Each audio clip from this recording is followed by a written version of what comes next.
So nice to welcome my good friend Danny Kanell, the Questions for Cancer Research today. Danny, how are you?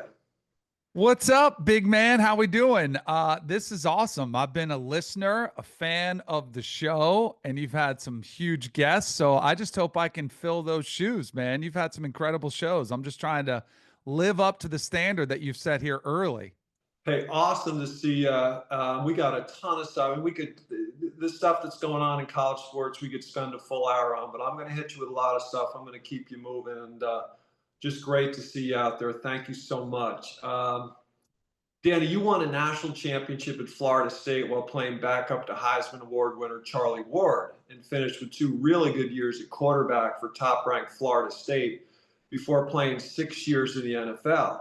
It's hard to believe, but I guess you've been in the broadcast business now for about 15 years. I know that you're keeping really busy these days at Sirius and CBS Sports. What shows are you doing right now? So right now I have a daily radio show on Sirius XM on college sports radio, and it's Dusty and Danny in the morning. My co-host Dusty Dvorak, he covers football with ESPN. He played at Oklahoma and he played with the Chicago Bears. So that's almost exclusively college sports. We do a little bit NFL, like with the NFL draft coming up. We'll hit on that. Right now, we're in the thick of the March Madness, covering the basketball tournament, and we'll do a little bit of baseball, a little bit of softball, but it's almost everything that is associated with college sports. And then with CBS Sports, I do primarily college football and the NFL. And I have a podcast called the Cover Three Podcast, which is 3 times a week during the off season, like right now. And then during the college football season, we'll go up to 5 days a week. So we'll bump it up pretty much again. Now that's all just college football only. And then with CBS, I'll do some stuff with CBS Sports HQ, which is their digital content, which is a studio they have located in Fort Lauderdale, right down the street from you and I. And I'll do a little bit NFL, a little bit of college football, but kind of morph both of those together. And it's full time. You know that because you asked me. We'll try to get out in golf. It's hard to get it on the schedule, but it is a pretty loaded up schedule. But that's what I wanted to do. A lot of people get into broadcasting, they see it as a hobby almost, and they'll have another job. Like some guys are attorneys, some guys are, in finance, some guys might do some other real estate. But I wanted to go all on this and try to make it a career. And so far, knock on wood, I've been able to, like you said, turn into almost 15 years now of being in the broadcast space. It's been pretty fun ride to get to do it. To talk about sports for a living is not a bad gig. Yeah, it's and what's really fun for me is I can remember you and I speaking about this years ago, and you kind of were hoping to hang on a little bit longer in the NFL, and you kind of at one point said, this is probably it for me, and you were thinking about broadcasting. And I remember I put you in touch with now our mutual friend Mark Loomis, who's an Emmy Award sports winning producer for a few of the big networks. And I remember Mark, saying, "Hey, Danny, just get a tape. Just go do any game, high school game, anything. Get a tape and get started." So it was pretty funny to see you start at the absolute grassroots level, and you've really worked your way up and really have had a great career, and I know many good years to come. Now, he tricked me into the business though, right? Our buddy Lumi. I did not Because know that. so we were playing golf one day and we had this conversation. What do you think about broadcast? And I was like, well, I said, yeah. I hadn't really thought about it much. Like you said, I was trying to work out and stay in shape, and I really didn't like media. Like as a player, there's an odd dynamic between players and media because their job is to criticize you. Sometimes they have to say stuff. And I always hated that. I didn't like when former players criticized me or, took shots at me in the media. So I didn't want to be one of them. That was my mindset initially out of professional sports. I was like, I don't like the media. And then, so we're playing with Lumi. He's like, you're a pretty good talker. You have a pretty good personality. I think you should give it a try. And so we talked about opportunities. And he said, I've got some contacts at the NFL network. They've got NFL Europe going on right now. And he said, I could put you in touch. So I was like, all right, NFL Europe. Like I was going over my mind. There were teams in Spain at Barcelona. There was a team in Germany. There was a team in London. And I'm thinking, sweet, I'll get to take a trip overseas. Like, why not? So he said, I'll put you in touch with the right person. So I get my first game and it's Barcelona versus Ryan. It's a home game in Barcelona. And I had been to Barcelona, beautiful beaches. Every player that I talked to that had played in NFL Europe was like, Barcelona was the best setup ever because you have these condos on the beach. So in my mind, I'm thinking, this is awesome. I'm going to get a free trip to Barcelona. Who cares about broadcasting? If I like it, great. But if not, at least I'll get an all expenses paid trip to Barcelona. So I get the assignment, find out the date, and I'm actually looking at flights to Barcelona. I was like, maybe I'll stay an extra day or two. So the woman that's in charge of travel for NFL Network contacts me, and she gets me on the phone, and she's like, all right, when, what's your, when do you want to travel? And I gave her the dates, and she was like, why do you want to stay longer? And she's like, do you have friends in the area? I was like, no, I think it's beautiful. I want to stay extra. And she goes, do you realize you're coming to New Jersey? And I was like, what? And she's like, yeah, the NFL Network studios are in, I think it was Laurel, New Jersey. And I was like, wait a second. I'm like, she's like, no, no, no, no. She's like, they didn't tell you. She's like, we do these games remotely. She's like, we don't send our broadcasters over there. So my first assignment, I flew up to NFL Network Studios in New Jersey.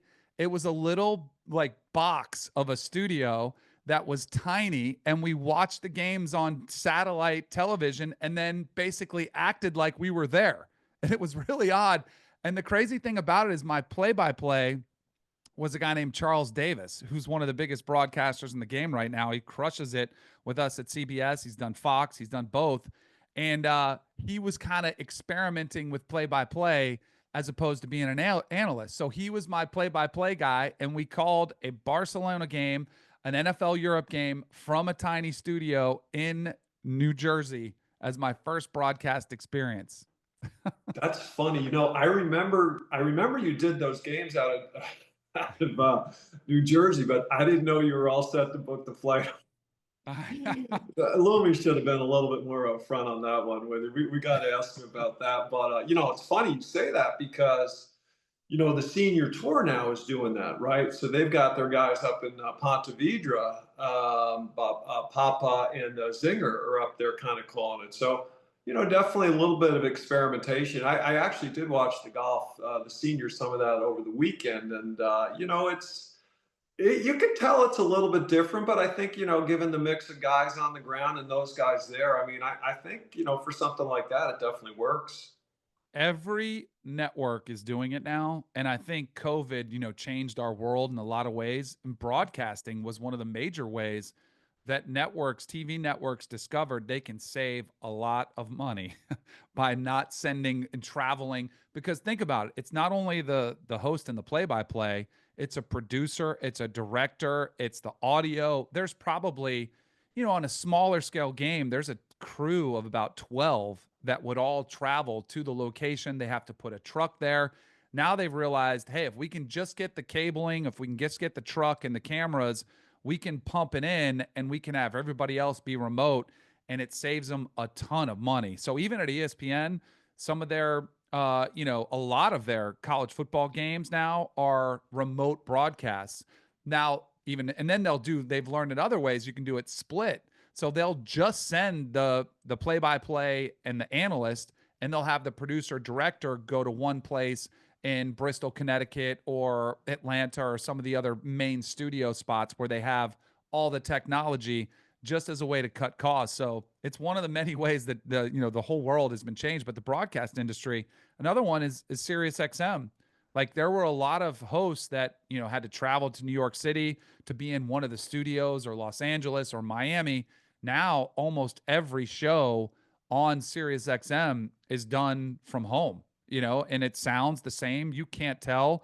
Me and my co-host Dusty, he's a couple thousand miles away in Oklahoma. People don't even notice, unless we mention it and talk about it. So just one of the many ways broadcasting has been changed by the COVID landscape. Yeah, no, it's amazing, some of the changes that are going on. Let me keep you moving here. So, Danny, you had a really interesting childhood, given that your dad was a very talented orthopedic surgeon who served as the longtime doctor for the Dolphins and the Marlins, and was also the spring training doc for the Yankees before they moved their training headquarters over to Tampa. What was it like for you to be exposed to some really talented pro athletes at such a young age? It was incredible. I mean, as a kind of a sports nut, like I loved all sports. Anything with a ball, I would play catch, anything I could hit. I would golf ball, baseball, whatever it was. I'd be in the yard. And this is from the moment I could walk. Like I just remember that. So then when I was 4, 5, 6, 7 years old, I started watching sports with my dad. And then when it really hit me was like, oh, I'm starting to watch these players on TV, guys like Reggie Jackson, pitchers like Goose Gossage and Lou Piniella and others. I'm watching them on TV. And then my dad's taking me to the clubhouse in Fort Lauderdale where they had spring training, and I'm getting to see them in person. And you're getting to meet some of your heroes and see them. Not only that in the clubhouse perspective, but Lou Piniella parked his boat behind our house in Lauderdale by the Sea. My dad operated on Reggie Jackson and got to take care of him. So I got to kind of tag along with all these players. And I thought it taught me a couple things from a very young age, because I think some young aspiring athletes see professionals as some sort of special deity almost. Like, how could I ever be one of them? Like, they're so gifted and they're such superstars. They almost feel like it's unobtainable. But the access that I got, and really the thing that was pretty cool for me, was getting to see that they were just regular people. Like, and I saw them and they were just like everybody else. I just got to meet them and see them. And I was like, I think it helped me envision myself being in those places. And it didn't take necessarily, you didn't have to be some godlike figure. It just took a lot of hard work and some natural gifted ability, which thankfully I had. And so then for me, I don't think it seemed unobtainable. It almost felt like it was kind of normal to me. So I think that gave me a pretty good edge mentally in being able to see that as a goal that I actually could achieve, even though it's still highly unobtainable and the chances of you actually being able to do it are still pretty unlikely. I do think it gave me the confidence to chase after that goal when a lot of people would have maybe thrown in the towel or said, man, I can't do that. Only 1% get to do that. For me, it kept my dreams kind of alive, getting to meet players and superstars of their time. Yeah, for a young kid to have that exposure is so special. I mean, up close, and you kind of touched on. I'm going to ask you to tell a story, which I love for a couple of reasons. Number one, it's such a good story in and of itself, but it also goes to show just how much the world of professional sports has changed over the last 40 years. DK, can you tell us about the time that MLB legend Reggie Jackson spent some time residing and rehabbing in the Kanell household? Tell us that story. I love it. Yeah, so my dad was taking care of him as a patient, and Reggie was such a superstar. I think it was hard for him to really find people that he trusted. And, my dad had built a nice relationship with him, so he kind of trusted my dad. So he would come over to our house for dinner. He would watch my sisters play tennis. And, I remember driving in the car with him. We'd pull up next to somebody and the car next to us would see him and be like, oh my gosh. And he would laugh and he'd like, you see that? He's like, they just recognized who I was. We'd be sitting there watching TV in the house, and we had the old cable box where there were the like the buttons that you would press. Yeah, And yeah. so he's flipping the buttons and he's going really fast. And I'm like probably 8 or 9 years old. And I'm like, what are you what are we watching? What are you looking for? Like, I thought he was looking for a show and he was looking for his commercials. He's like, I'm going to find one of my commercials. And that's how much of a superstar he was, that within Yeah. probably 30 seconds, sure enough, he's flipping around and you see a commercial on. So we had developed a pretty good relationship. My dad was always Big Doc, being the team doctor, and my dad's 6'8". So my nickname was kind of Little Doc. That was my nickname that some of the players gave me. And he was with my dad, and my dad was telling him, hey, I'm going to go watch my son's game. He has a T-ball game. And so Reggie was like, oh, Little Doc's got a game. He's like, let's go watch. And he's like, I want to see him play. Because he had seen, probably playing catch out back and seen me swing the bat. He's like, let's go watch him play. So they get to the game. And again, Reggie, peak of his stardom, Mr. October, is there. And he didn't want to make it a circus. So he's like, and my dad was the same. This is why I think he liked my dad. He's like, let's just watch from the car. You could park and kind of see the field from the car. No one even has to know he's there, and we'll just watch from the car. So that's how it's unfolding. Then I get up to bat, and I actually hit a home run. And it was a big deal. And this is probably, 7 or 8 year old T-ball kid pitch, something like that. Yeah. And so Reggie goes to my dad, said, oh, this is incredible. I got to go give him a high five. And so he gets out of the car, comes there, I round the bases, and Reggie Jackson is there ready to give me a high five. It was, and then of course everybody realizes who it is, what's going on. He's getting mobbed for photographs and stuff. So all this to be said, he goes, so he does all this, and then he goes back in the car with my dad, and they kind of, get out of the circus of things. And he goes to my dad, he goes, I know exactly how he feels. And my dad's like, really? He's like, what do you mean? He goes, if I was a kid and Joe DiMaggio had been waiting for me as a, around the base of a home run, he's like, I would have felt the same way. So it was pretty cool. But I thought it was awesome because Reggie got a bad rap sometimes as being a selfish player, being somebody who was maybe a selfish teammate. But I thought it was one of the cool human things of him to do that, to make a little kid's day on the T-ball field, despite the circus that was ensuing after that. Yeah, I mean that is such a great story, but I mean, you know, the fact that in sports has changed so much, and I get you, right? I mean, Reggie felt obviously, just incredible that he felt that comfortable with your dad and your family that he actually, stayed in your house with you guys when, the team went up and started the regular season. I guess he had to hold back and do a little bit more rehabbing there, but I mean, just such an amazing story, and just does go to show you, right? I mean, you look at today's sports world and you think, would some guy ever stay back and stay at a doctor's house? I mean, it's amazing how the world of sports has changed, I guess, over that 40-year period or whatever it was. No doubt. Players now would probably rent a multi-million-dollar mansion that's 10,000 square feet, even though they would only need one room to stay Right. in. Things have changed a lot. And I think players probably now don't trust hardly anybody, which is kind of sad. At least Reggie had a little bit of an inner circle where he would open it up to my dad, my family. But players now, they have people they hire that they can trust. I guess they're managers, agents, kind of, physical therapists, Yeah. nutritionists, all those types of things. Things have changed for sure. Yeah. No, I love that story. So I know your dad was a very good football player who sustained a pretty serious injury in high school, and he went on to a great track and field career at the University of Pittsburgh, where he met your incredible mom, Diane. Your dad held you back from playing football until your junior year of high school, right? So you play your first year of organized football as a high school junior, and 1 year later, you were the number one or two ranked quarterback in the country. I mean, that's pretty crazy. I mean, obviously, it says a lot about to you and your athletic ability, but how did that happen? That's incredible.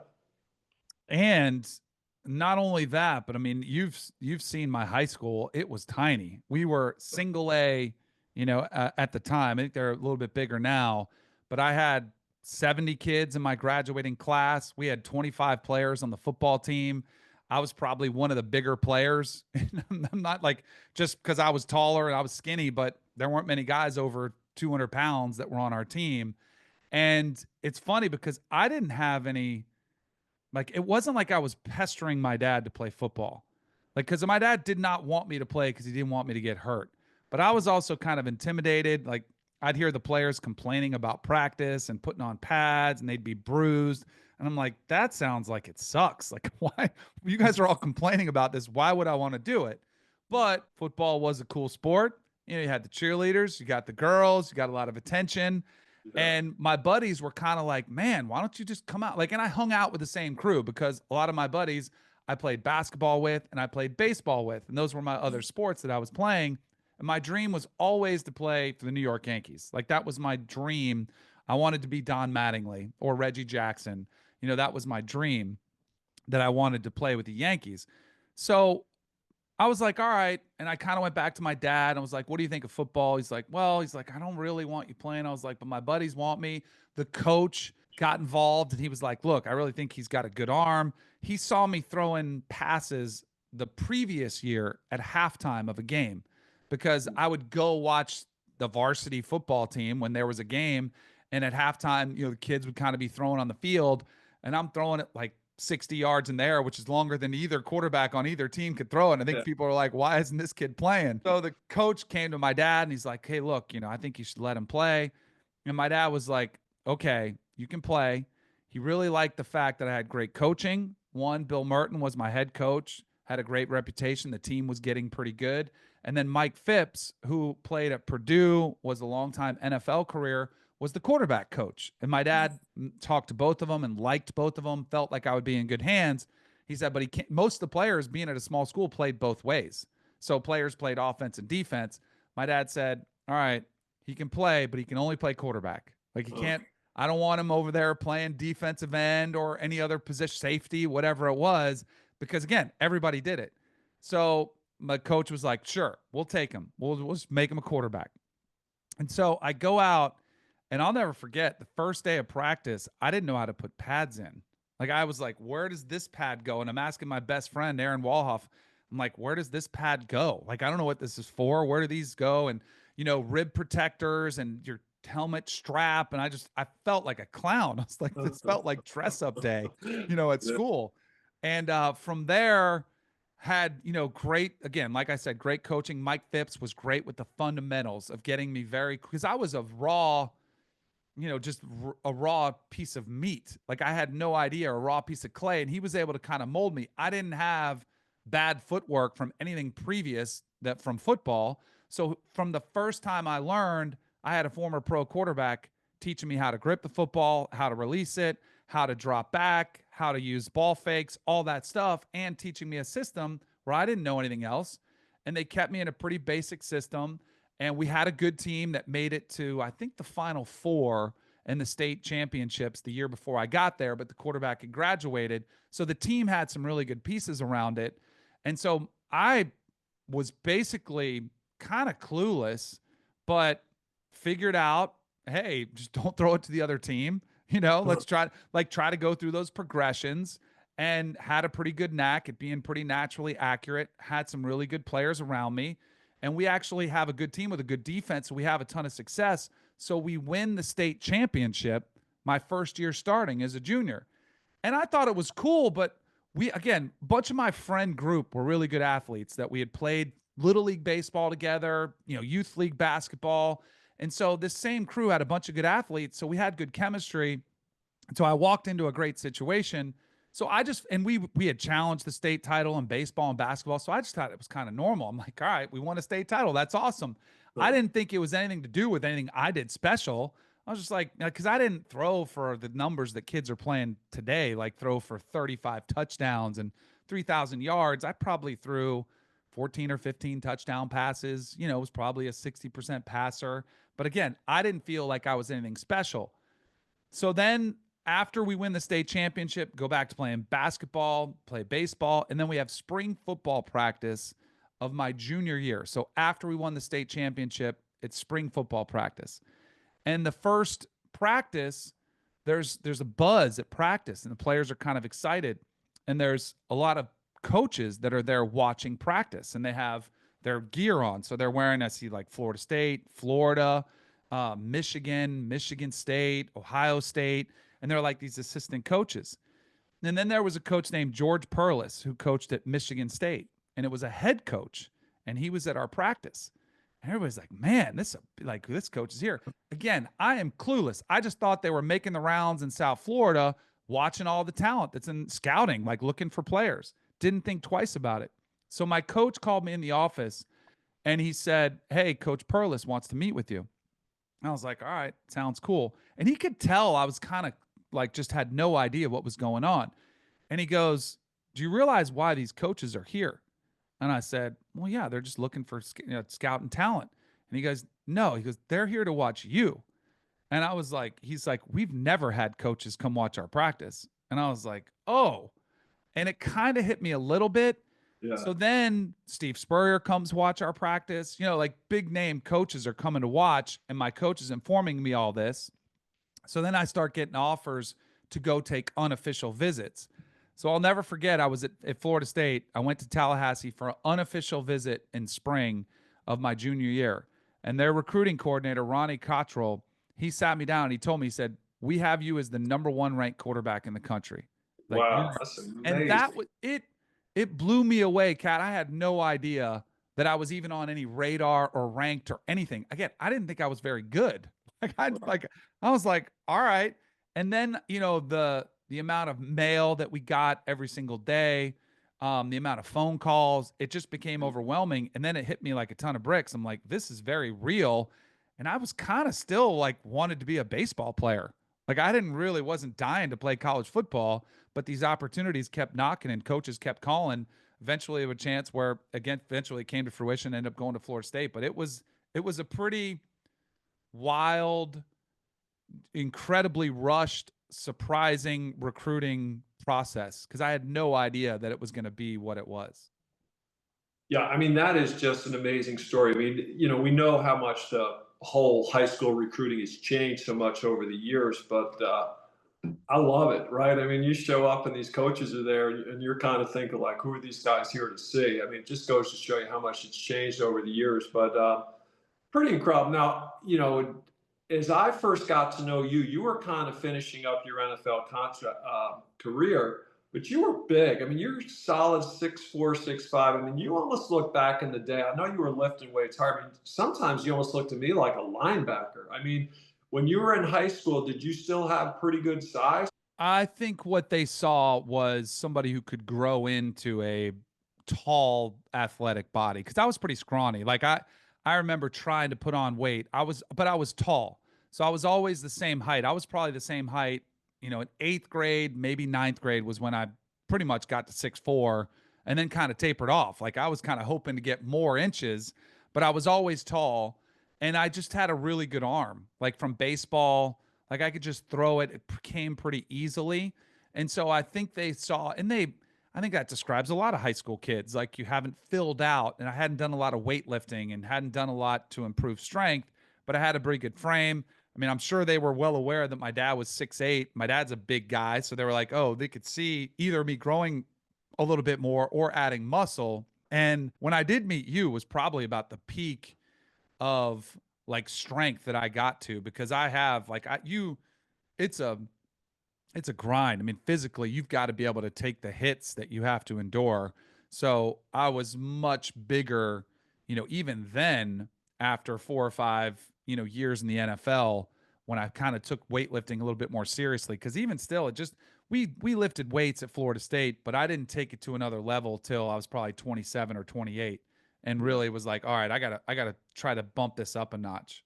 Right, right. No, that's awesome. I'll just ask you quickly. I know you had a great career at Florida State. What made you choose Florida State? I mean, you were obviously recruited by just about everybody. I would say there were three reasons. Two of them are people.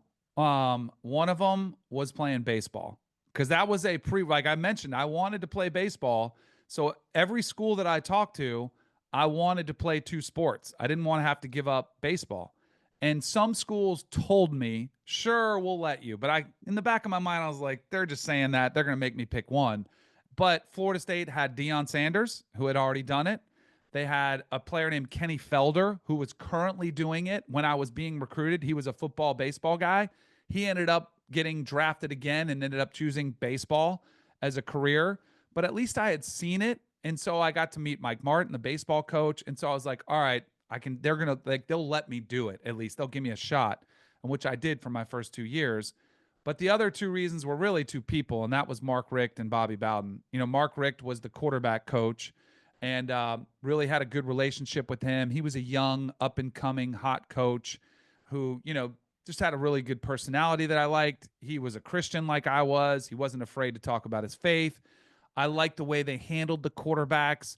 And then Bobby Bowden was really the closer. I mean, as far as recruiting goes, again, man of faith who was as authentic and genuine as you could find, but he was just an incredible people person. When he came into our house and sat down and we had dinner with him and he ate my mom's cooking and was telling her how it was the best lasagna he had ever tasted. And, he was asking about our church. I mean, he hardly talked about football or what they envisioned me from the football perspective. It was more of, I'm going to take your boy and I'm going to mold him into a young man. And I think that really resonated with my parents, and they felt like, all right, we're going to hand this child off to you who we entrust. We're going to protect him, we're going to grow him up, and we're going to, really instill positive values in him. And sure enough, he did, because there were a lot of coaches that would pitch that, like, that Right. wasn't unique. But I really felt like Coach Bowden was authentic, and thankfully he was, because I think he even exceeded my parents' expectations, my expectations of exactly the type of person that he was. Yeah, yeah, that's awesome. That's awesome. Let's stick on college football here. So much going on. We could spend all day talking about a lot of this stuff. So let's see. We had a 12-team playoff last year, and while I think most would agree that it wasn't perfect, it was a major improvement over the previous year's 14 playoff. I guess what was most surprising was that the four highest ranked conference winning teams were given first round byes. Seems a little unusual in that some really good teams that didn't win a conference title were likely more deserving of a first round bye. I realized that this was a monumental change just to move to 12 teams, but it didn't seem to make a whole lot of sense in terms of the buys, how they were awarded. What did you think of all that? Oh, you're 100% spot on. It was a flaw to the system that I think there's a reason for it, which was kind of understandable, because when they created this 12 team criteria, this is before the Pac 12 blew up. Like the Pac 12 was no longer existed when they finally got there, because they had this model in place 3 years ahead of time. And only in college football would you have to wait to get to something that we could all see was going to be awesome and better for the sport. But when they made that, I think they envisioned a scenario where, yeah, well, there's five power four, or there's five power five conferences. Chances are four of those are going to be the top four, ranked conference champions. But then when you lost the Pac 12, it whittled it down to where there's only four. And then it became a little bit more vulnerable to the situation that we saw unfold, where if you have an ACC with multiple losses as a conference champion, if you see a Big 12 multiple losses conference champion in the rankings, there was some vulnerability there. And that's where you saw Boise State enter the chat. They come in, have an unbelievable season, take Oregon to the wire in the regular season. So when it's all said and done, Boise State gets a first round bye. Meanwhile, schools like Tennessee, they've got to go on the road in the playoffs. You've got Indiana, Big Ten team has to go on the road in the playoffs, play Notre Dame. And Boise State gets to sit there and have a home playoff game, essentially, or excuse me, not a home playoff game, but they get a bye in the playoffs, as does Arizona State. And those two programs, they were ranked, yes, in the top 25, but the top 25 is a flawed system as it is, where there is bias into it. And sometimes, the writers that do it, even the committee that does it, you're influenced by preseason expectations, by win-loss records. So just because you were 11-1 in the regular season and a 12-1 conference champion, or in the case of Arizona State, where you're 10-2 conference champion, it doesn't necessarily mean you're the better team, as opposed to a team with two losses that maybe played in the Big Ten or SEC and didn't win their conference. Or in the case of Arizona State, did win their conference, played a tougher schedule. It was a flaw, and it's really confusing for fans to look at the top 25 rankings when they were out there and see, all right, well, how is this Boise State team, who I think was 11th, is the third seed in a tournament and getting a bye? It didn't make sense, but the fact they were the highest ranked conference champion gave them that. They're going to fix it, and everyone realizes this, because it's a different level. The group of five where Boise State was playing was a different level. Group of five, with the amount of disparity in resources and money and NIL and rosters, it's a different level. So I love that they have access and they have a seat at the table. I just didn't want them to have the head seat at the table, which is one of the four spots that they got. And they'll fix it. And, it's just something that kind of part of the process of going through it, seeing it, because it was probably highly unlikely that they would finish the season that way. But they had a special player in Ashton Genty, and it just kind of all comes to fruition in this perfect storm, where it just, on the biggest stage, it was kind of one of the lowlights of what I thought was a really fun 12-team playoff. Yeah, well, it's funny now that you say it, it makes a lot more sense. So when this was all envisioned initially, the Pac-12 was still in existence. And let me just ask you quickly. So, I mean, I don't even the Pac-12 at one point, I guess, still had maybe Washington State, Oregon State. I mean, are they still planning on coming back? Is that the plan, or are they done? So the Pac 12 was the Pac 2 last year. So they did consider themselves a Pac-2, and now they're trying to reimagine themselves. I think currently they have 6 teams in the Pac-6 they're getting to. They need to get to 8. So they're currently adding teams that are going there. So the Pac-12 is trying to run it back and get access to the college football playoff.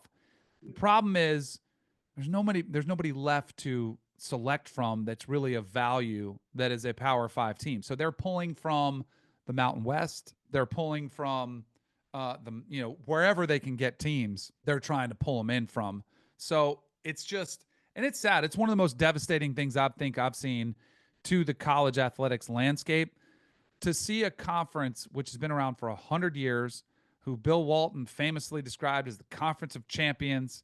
They were home to John Wooden and UCLA basketball, to USC football, which, was a powerhouse, to just tradition that's been there. To see that no longer exist, I think was really devastating and potentially harmful to the sport. But money's the driver. It became a very much survival of the fittest.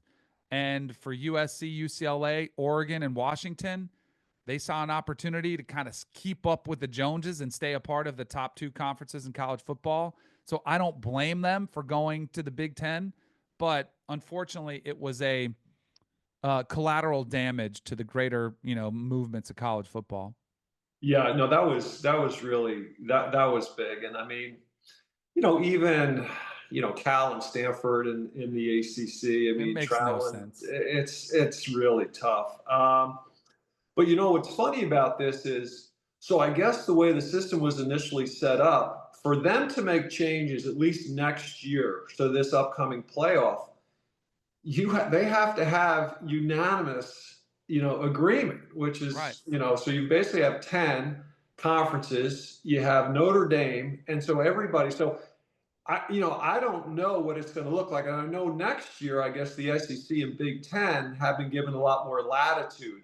They're gonna have a lot more say. But I mean, you've got 11 groups that have to agree. So what do you think? And I know nobody knows, but what do you think the next college football playoff will look like The next year, the 1 year. this year coming up? Yeah, what's it So going to I look like? think from everything that I can read between the lines, I think, because you are 100% right, it has to be unanimous. Everybody has to get on board. I think the leverage that Greg Sankey and Tony Petitti, the commissioners of the Big Ten and SEC, are using is, look, let's make this right. Let's just do it the way it was supposed to be intended, where you guys potentially do lose out in the bye. Let's make it the highest ranked teams. Doesn't necessarily have to be the highest conference champions, and we'll keep you a part of everything. We'll make sure that you're included as we move forward, because if you really want to hijack this thing and have this flawed system in place one more year, we could hold that against you in years to come. Like, I think that's probably the bargaining chip that the Big Ten and SEC have over everybody else.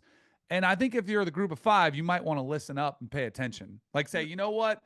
All right, maybe we give up the chance to have a bye. Maybe we give up that, but let's make sure we're a part of this moving forward. Because I do think there is and even, when you're considering not only the one spot that they'll get in the future when we go to 12 teams or 14 teams, and possibly 16, is maybe they get, 2 teams in, or they'll at least get strong consideration to get 2 teams in the at-large process, or you'll keep because I think there's a chance they could lose their guaranteed spot in the 14-team playoff. And so maybe I think that's a bargaining chip that the SEC and Big Ten could use. It's no guarantee. And the group of 5 could be like, well, you guys will look like power-hungry jerks if you keep us out. And they might say, well, that's a risk we're willing to take, because the TV networks would love those bigger power blue blood brands in the playoff rather than a great story in Boise State or Houston, or it used to be Houston, or Central Florida used to be. Now they're a part of the Power 4. But you get the point. Like, they can still kind of strong on them into trying to get this unanimous vote. But it is a little bit of a game of chicken right now between those commissioners and presidents that are making the decision. And just to be clear, DK, is the Pac-12? Do they still get a vote? I mean, we need unanimous. I mean, are they still actually voting in this? So that's a great question. I'm not 100% sure. I don't think they are, because they don't have the required amount of teams to be considered a conference that gets to vote. Right. You know what I mean? Yeah. Yeah. I So, get you. Yeah. I mean, you would think at this point they shouldn't be, but right. who knows, right? These days. Right. All right, so this is pretty cool. So, with all the conference consolidation that we've seen in recent years, we still have Notre Dame out there as a football independent. That's incredible to me. So, when successful, the payoff for the school is huge, given that they don't have to split the playoff money with the other schools. I think Notre Dame took home about 20 million from the college football playoff last year, and national champion Ohio State took home about 2.6 million after its conference split with the other schools. So, I guess as long as Notre Dame's program continues to compete at the highest level, they will remain in a very favorable position. But boy, if you look at it, that's an awful lot of pressure to maintain that level, right? Without given their independence. I mean, it's just an amazing situation that they're still out there. What do you make of all this? So Notre Dame fans don't love my take on this, and I'm sure you might not like it either. Um, I'm neutral. I'm tired. I don't know about that. I'm just I interviewing people. I have no feelings. That's right. They have rigged the system. It's an incredible advantage for Notre Dame than what you just gave. Those stats, the fact that they took home 20 million and Ohio State got significantly less. 2.6 the latest. I had even read numbers as small as 1.2, but that was before the national championship game. But they did. They had to share it with 18 other teams that are in the Big Ten. And Notre Dame gets to hoard it all to themselves in an arms race world where, think about, you need to pay your players now, you need to pay coaches more money than ever. To be able to collect that much money all to yourself is a huge advantage. As an ACC guy, I think the ACC, now they don't, and the fact that they have the best of both worlds because they're a pseudo SEC or ACC team. Every other sport, they get the advantage of playing ACC basketball, baseball, soccer, all the other sports. They're a ACC member. But in football, they have this sweetheart deal where they play 5 matchups a year with the ACC, get to make their own schedule, play their traditional rivalries, USC, Army or Navy or both as they did this last year. And then at the end of the year, they can also shop around for multiple networks being an independent. So they're getting money from NBC, from CBS, from everybody, and they get to keep it all for themselves. Here's the reality: they do it because they can. Like if Florida State, where I went to school, could do it, they probably would have. I mean, that's been a big story the last couple of years is Florida State and Clemson trying to sue to get out of the ACC. Well, one of the questions that people had is where are they going to go? And they were, potentially going to the Big Ten or SEC, but you know what would have been a great option? If Florida State could have gone independent. But are they a big enough brand to command multiple TV network deals? Are they a good enough program to make the playoffs as an at-large, which right now they're very vulnerable. They don't look like they're in a great a position. So I'm jealous of Notre Dame, the setup they have, because they have rigged the system. I selfishly, I think it would have been great for the ACC to get that brand because there weren't many teams left when the SEC scooped up Oklahoma and Texas, the Big Ten scooped up USC, UCLA, or in Washington. I was pounding the table saying the ACC needs to get whatever's left over, and that was Notre Dame. I'm like, force their hand, either threaten to kick them out or make them come in as a full-fledged member with everything, and Notre Dame didn't have to. And it is a lot of it's about the one thing that you would do to be able to force their hand is to keep them out of the playoff. Be like, we are only going to let conference affiliated teams, into the playoff. But Notre Dame is a playoff complete without Notre Dame? No, because they're a part of college football. So they have a tremendous amount of leverage on their own, and they've got a great setup. And they'll when we expand to 14, the at-large bid almost probably 4 times out of 5, every 4, is going to go to Notre Dame. Yeah, yeah. All right, so we'll take care of a little business here first. So, with whatever the final outcome is on this, we'll give our apologies out to my cousin, Dr. Bill Mitchell, so we don't ruin our invite to go out and play golf with him at Frederica. Bill's a Notre Dame alum, goes to most of the games. His kids went to the school. Bought a place out there so he can stay when he goes to the game. So, Bill, we're sorry about this, bringing Notre Dame into this, but we definitely want to get up and play some golf with you. But, Danny, you touched on it because, and I don't know how up to date my numbers are, and you're even bringing in more. So, it looked like Notre Dame gets about $50 million from NBC. the school gets 17 million from the ACC from their other sports. So that's $67 million right there. And you're saying potentially you're even getting, cutting other deals. And I don't know how up to date, but it looked like maybe SEC schools are getting 51 million, Big Ten 61 million, ACC schools about 45 million. And then, as we said, I mean, they're not splitting their CFP money. So, I mean, you kind of touched on it, but I guess to some extent, the other schools have really not come out and criticized this. Maybe they are behind the scenes. I'm sure there's some things being said, but I mean, is it getting to the point, do you think, where some of the other schools might actually say, like, this is just too big an advantage, that we're giving up to you guys? No, I don't think you'll hear any complaints from the Big Ten or SEC because those numbers are going to continue to increase. They're going to get up to like 80 million here in the next couple years. Okay. And so Notre Dame, without the national championship run, to the national championship game, would have been less. But that's always been Notre Dame's been like, fine, we don't have to make the most money. We don't have to be on par with Alabama or Ohio State. We're fine. We've got deep pockets. We can float things. If it's a little bit less, we'll be willing to take that sacrifice to stay independent. So they've really prided themselves on their independence. And again, it's worked. So I don't, but like I do think in the ACC it probably bothers some of them. But what are you going to do?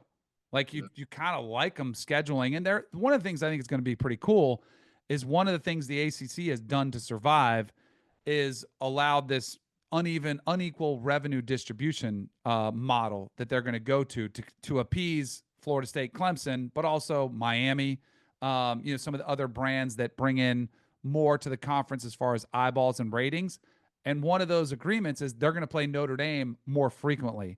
So you might have a annual matchup with Florida State, Notre Dame, Notre Dame, Clemson, Notre Dame, Miami, which, like, if you're a fan, an ACC fan, you'd rather watch that than Notre Dame, Wake Forest, or Notre Dame, even Boston College. I know there's some Irish and Catholic, Yeah. rivalries that go on there. But from a Right. brand perspective, you want to see the best football possible. So that's one of the sacrifices you're willing to make. Yeah. Yeah. I get you. I get you.